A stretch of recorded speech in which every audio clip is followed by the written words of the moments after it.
Naiinis ako sa Huawei kasi sobrang generous nila, guys. Nakakaiyak. Charit.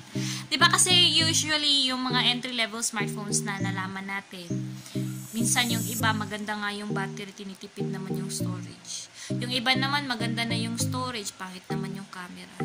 Yung iba naman maganda na yung camera, pangit naman yung speed, yung ano. So, talagang confusing. I love it. I love it. I love Hi Techies! Welcome back again sa channel na to. Sa mga bago sa channel ko, hello! Welcome kayo sa Lizelle Vlog channel ko. At welcome din kayo sa Liztech channel ko. Pwede nyo bisitahin yung Liztech channel ko wherein nag-review ako ng mga entry-level at saka mid-range smartphones at mga iba-ibang gadgets na pwede ko i-review doon.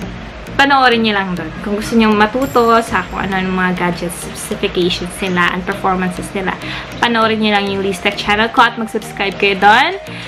At kung hindi ka pa nakapag-subscribe dito sa Lizelle Vlog channel ko, ay mag-subscribe ka na para hindi ka mapag-iwanan sa mga videos na ina-upload ko dito. At ngayon, since marami nag-request sa akin gumawa ng Tagalog version na review ng Y6 Pro 2019, lalo na sa camera nito, ayun, gumagawa na ako ngayon at nandito na nga ako. About Y6 Pro review sa camera niya, tsaka, ayun, sa kung maganda ba siya sa vlogging. Kasi yun naman yung sinadya nyo dito eh. Para malaman kung maganda ba talaga siya sa vlogs, ganun. So, itatry natin to ngayon. At bago yan, ay introduce ko muna ang smartphone na ito. Ayan, itong hawak-hawak ko ngayon. Again, this is Y6 Pro 2019, released by Huawei this year lang, bagong-bago, 2019. Kaya nga Y6 Pro 2019 eh. Ayan, so nakikita nyo, very handy, very thin, magaan. At yung specifications naman niya, eto, meron tong 32GB internal storage and 3GB RAM. At nakikita nyo naman ang design niya, ang build niya. Maganda yung dewdrop design niya. Yung visibility ng icons, display icons, sobrang linaw. Kita nyo naman dyan. And maganda pa dito is may pag-glitter something pa sila ditong nalalaman. And I like this 2.5D ceramic curve back design. Sobrang ganda. Ayun na, so magba-vlog na ako ngayon at makikita nyo kung maganda ba talaga yung video quality ng Y6 Pro 2019 sa vlogging, kung pasok ba siya sa vlogging. So, ayun na guys. Sana mag-enjoy kayo at panoorin nyo to hanggang sa dulo. Thank you so much! Front camera ng Y6 Pro 2019. By the way, meron siyang 8 megapixels. So, nakikita nyo naman kung gaano ka-clear yung camera niya, yung video quality niya. As in, pati yung mga pimples and so on. Nakikita nyo talaga, diba? So, ayun. Ito yung gusto ko sa mga Huawei talaga. Yung camera din nila talaga. And, aside from that, diba, malinaw yung boses. Maganda yung audio quality niya.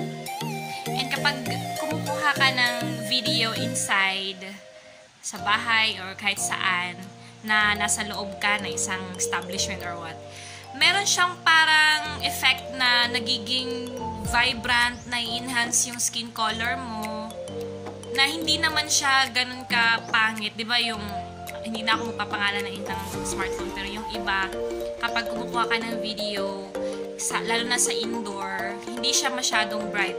Meron ding iba, bright masyado, para ka ng multo. So, ito naman, pinkish yung outcome niya. Sobrang pati-pati lang.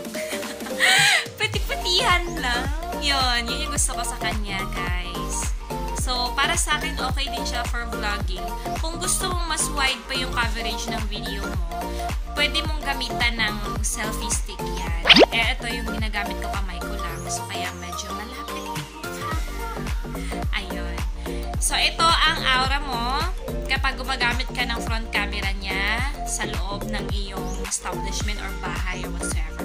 So, kung lalabas naman tayo, makikita nyo yung changes ng quality ng video. Mas nagiging clear siya at yung skin mo mas visible na yung mga something kasumpaan sa skin.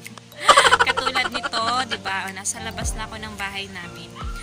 Hindi na siya katulad nung nasa loob ako na medyo meron siyang subtle effect. Ngayon na nasa labas na ako, mas exposed. Sorry, ano nangyari? Ginahasa yata yung okay. Mas clear na, makikita nyo yung mga pimples, small pimples ko, mga pores, mga problems sa skin ko, yung mga nunal. Nakikita na siya. So, makikita mo talaga na iba ang camera ng Huawei. Talagang magsasabi siya ng totoo. Pero kung hindi mo tanggap yung katotohanan, ay gumamit ka na lang ng filter kung gusto mo. Pero para sa akin, mas maganda tong ganitong klaseng camera kaysa dun sa sobra naman yung filter. Parang hindi naman siya natural. So para sa akin, pag nasa labas ka, lumalabas din yung tunay mong anyo. So, ang maganda dito guys, kunwari nag-vlog ka under the sunlight, ito yung gawin ko under the sunlight. Ang init! Oh my God! Ngayon, clear pa rin yung screen display ng cellphone na to. Diba yung iba pag nag-vlog ka under sunlight exposure, hindi mo na halos makikita yung display, pati yung mukha mo hindi mo na makikita. Pero itong Y6 Pro 2019, kitang-kita lahat, best! Lahat! Nakita mo pa rin. Malinaw yung screen display niya.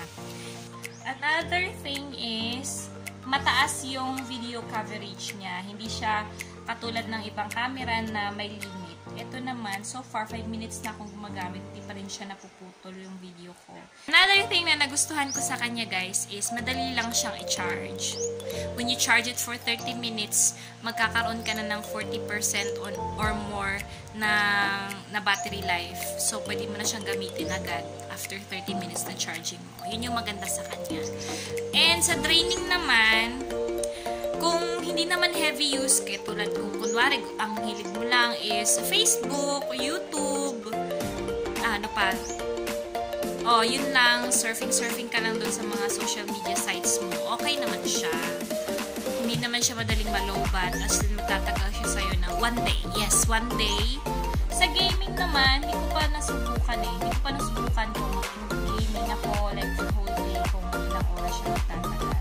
Hindi ko pa na-try, pero feeling ko enough na din na ma-enjoy mo naman yung gaming experience mo. And sa mga nagtatanong naman, ate, paano po kapag data yung gamit? Kung data naman yung gamit mo, na-experience naman namin yon na gumamit kami ng data dito. And so far, hindi naman siya ganun ka lakas kumuha ng battery life niya kasi nga may battery optimizing din kasi to. Hindi ko lang nakalimutan ko yung anong tawag doon sa system na ginagamit nila para ma-optimize yung battery na hindi madaling malobat. At ngayon, 9 minutes na akong gumagamit ng video na to pero hindi pa rin siya nag-stop. Wow, amazing. So talagang maganda talaga siya for vlogging. Para sa akin lang gusto ko yung performance ng smartphone. I love it. So sa mga gusto mag-vlog, nare-recommend ko to sa inyo. And diba, alam mo naman, 6,990 lang to. Murang-mura na, pasok na sa budget mo. At the same time, katulad na lagi kong sinasabi, may malaking storage siya, guys. Meron siyang 32GB, so mas may-enjoy mo pa talaga yung internal storage niya, guys. And then, yung camera, okay siya. Sa display niya, guys, mas latest siya ngayon kumpara ng Y6 before. Kasi yung Y6 before is, walang notch design yun eh. Ngayon, meron na. At dewdrop design pa talaga. Ang galing. At ang isa pa dito maganda sa kanya, guys, is hindi siya mabigat. As in, super handy lang siya. Sa camera naman, guys, kung nakikita mo yung mga sample ko dyan, sobrang clear ng front camera niya. May konting vibrance. At saka, nagsasabi ng totoo.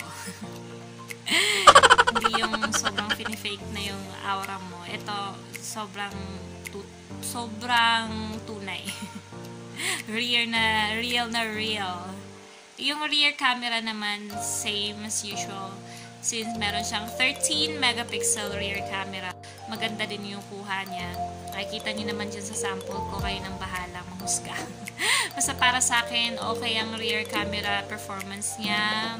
Yung camera sample niya dyan, malinaw. detailed. So far, gusto ko rin yung performance niya sa rear.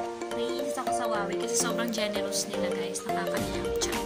Diba kasi usually yung mga entry-level smartphones na nalaman natin, minsan yung iba maganda nga yung battery, tinitipid naman yung storage. Yung iba naman maganda na yung storage, pangit naman yung camera. Yung iba naman maganda na yung camera, pangit naman yung speed. So, talagang confusing. Unlike sa Huawei, hindi naman ako talagang nakabias na talaga ng sobrang-sobrang. Nagsasabi lang talaga ako ng totoo na maganda siya kasi nga hindi ka tinipid sa storage, sa camera, good din na, sa design, hindi ka masisisi, maganda naman siya. Sa performance ng gaming, okay siya. Para sa akin, hindi ako nakaranas ng pangit na experience sa gaming niya. And very particular din kasi ako sa performance ng camera talaga ako. Kasi, syempre, mahilig tayo sa picture Pinoy, ganun. So, parang, yun yung isa sa pinaka-importante sa akin pagdating sa smartphone, camera talaga. At saka storage. Yeah. So, perfect na perfect kasi nandito sa Y6 Pro lahat ng hinahanap ko. So, yun na yan. Sana enjoy kayo sa short na talaga to. Sa vlog ko using Y6 Pro 2019. At sa kung meron pa kayong mga katanungan, feel free to comment below. Anyway, nagawa naman ako ng Y6 Pro tips and tricks about sa features niya. Nakikita nyo naman yun sa Listec. So, doon pa lang hanip yung mga features niya. So, kung gusto nyo pang malaman more on Y6 Pro 2019, visit nyo lang yung Listec channel ko sa mga bago sa hindi nakakaalam sa channel ko. May Listec channel po ako doon.